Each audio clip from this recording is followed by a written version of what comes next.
딜라이브 뉴스가 마련한 연중기획 시리즈 주거 부동산 어디로 오늘 마지막 순서를 앞두고 있습니다.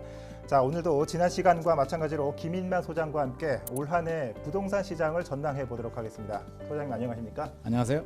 네. 자, 요즘에 부동산 관련 뉴스를 보면 이게 회복세인지 아니면은 좀 침체가 덜 되고 있어서 회복세로 보이는 건지 잘 모르겠습니다. 어떻습니까? 지금의 부동산 시장 어떻게 정리할 수 있겠습니까? 저는 이제 시작이다라는 말씀 드리고 싶습니다. 네. 최근에 집값이 가파르게 떨어졌는데요. 그게 끝은 아닙니다. 그거는 예외적으로 가파른 금리 인상의 충격 때문에 잠깐 떨어졌고요. 본 게임은 이제부터다. 예를 들자면 권투를 하는데 이제 1회전에 카운터 펀치를 맞고요. 다운이 네. 됐고 이제 1회전은 끝났고요. 이제 2회전 시작이기 때문에 앞으로 많이 남아있다. 아마 등락을 거듭하면서 상당한 시간이 지속이 될 것으로 예상이 됩니다. 소장님 요즘에 현장에 많이 다니시지 않습니까? 네네. 어떻습니까? 좀 뉴스에서 접하는 부동산 분위기하고 현장에서 접하는 분위기하고 많이 다를 것 같아요.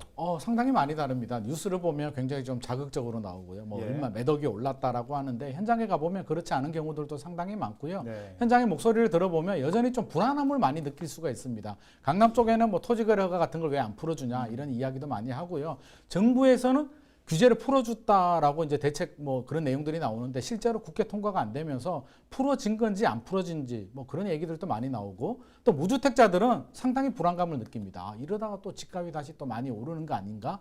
결국에는 모든 공통점은 또 금리로 모아집니다. 금리 불확실성이 제거돼야 되는데 금리가 또 언제까지 오를 것이며 언제 떨어질까?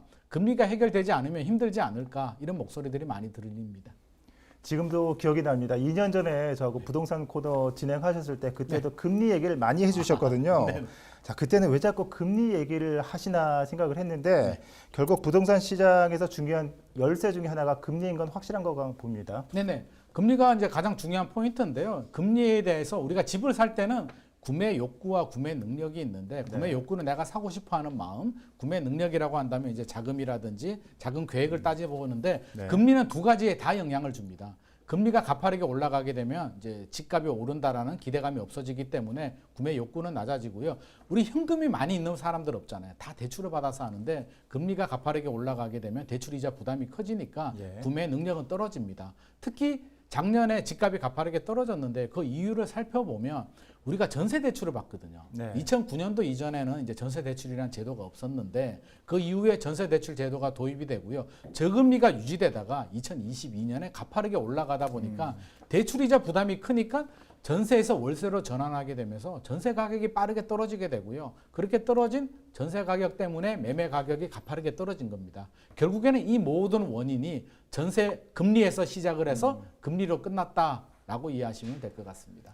그러니까 말씀 들어보니까 이 정책을 잘 세우는 것도 중요한데 이 금리의 향방을 잘 살피는 것도 중요할 것 같습니다. 자, 금리 외에 부동산 시장에 영향을 미치는 요소 또 어떤 게 있겠습니까? 전제 조건이 있습니다. 단순히 금리만 가지고 집값이 다 결정되는 건 아니고요. 예. 과거에 보면 지금보다 금리가 더 높았던 시절들도 있는데 그때 집값이 올랐던 경우들도 있거든요. 자, 지금을 좀 더 살펴보면 2015년부터 2021년까지 집값이 많이 올랐습니다. 과도한 상승에 대한 피로감이 누적된 상태에서 금리가 가파르게 오르다 보니까 그게 영향을 준 거고요. 그래서 단순히 금리 때문에 문제가 아니라 금리가 트리거가 된 거고요. 그 내막에는 집값이 많이 올랐다. 그리고 또 하나는 경제가 굉장히 불안하다. 우리 미국도 그렇고요. 우리나라도 그렇고요. 지금 경제가 굉장히 불확실성이 커지고 있는 상황에서 투자 심리가 위축이 됐기 때문에 집값이 많이 떨어진 거지. 오직 금리 때문에 떨어졌다. 반대로 얘기하면 금리가 다시 또 많이 가파르게 떨어지게 되면 집값이 빨리 오르느냐, 그거는 다른 문제라는 거죠. 자, 이런 가운데 비싼 가격으로 신고하고 나중에 계약을 취소하는 이른바 집값 띄우기? 이게 좀 기승을 부리고 있다고요? 이거는 과거에도 있었고요. 뭐 지금도 발생하고 있는데 저도 네. 굉장히 좀 분노하는 입장이고요. 이거는 시장 교란 행위거든요. 우리 실거래가 시스템을 교묘하게 이제 이용을 하는 건데 어떻게 되냐면 이제 우리 계약을 하고 30일 이내 실거래 신고를 하게 되는데 실거래 신고를 하고 시간이 지나서 일정 기간이 지나서 이제 다시 취소를 하는 겁니다. 그러면 사람들은 우리 실거래가 내역을 많이 보잖아요. 그렇죠. 저도 실거래 내역을 보고 얼마가 거래가 됐다. 이게 정상 가격이야 라고 판단을 하는데 그 우리가 보는 가격 자체를 교란시키기 때문에 저도 굉장히 분노하고요. 지금 국토부에서도 굉장히 분노하면서 향후 대책을 마련하겠다라고 하는데 네. 제 생각에는 이 시스템을 좀 바꿔야 될 것 같습니다. 어떻게? 계약을 하고 신고를 하는 것이 아니라 예. 계약의 마지막은 잔금을 치고 이제 소유권 이전 등기를 하는 것이거든요. 네. 등기를 한 다음에 등기가 확인된 매물에 대해서 실거래 신고 시스템에 그 매물 가격을 올리는 네, 뭐 최근 2년간 서울 아파트 계약 해지 건수의 43%가 이 최고가로 좀 계약된 건이라고 보니까 맞습니다. 굉장히 좀 심각한 문제가 아닌가 이 싶습니다. 최고가를 보는 분들은 네. 집값이 이렇게 올랐으니까 내가 빨리 사야지라는 불안한 마음이 들 수도 있기 때문에 이 부분에 대해서는 반드시 건절해야 되는 문제라고 생각이 듭니다. 네.